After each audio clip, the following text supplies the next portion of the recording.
जय श्री महाकाल.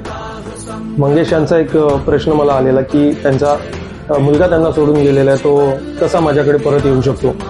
तर अशा वेळेस काय करायचं आहे तुम्हाला, एक चांगला उपाय, एक नारळ घ्यायचा आहे, नारळावर कापूर जाळायचा आहे आणि तुमच्या कुलदेवतेचं स्मरण करून त्याच नारळाने रोजच्या रोज तुमच्या कुलदेवतेची आरती करायची, मनामध्ये इच्छा बोलून.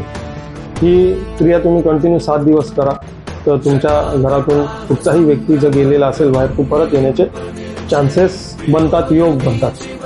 फक्त त्या व्यक्तीवर कुठच्याही प्रकारची तांत्रिक क्रिया झालेली नसावी, कारण जर तांत्रिक क्रिया झालेली असेल तर अशा स्थितीमध्ये त्या व्यक्तीला परत आणण्यामध्ये अडचण निर्माण करावी लागते.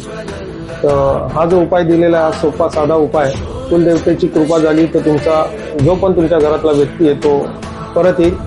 तर हा उपाय तुम्ही करून घ्या आणि जीवनामध्ये लाभ द्या. जय श्री महाकाल.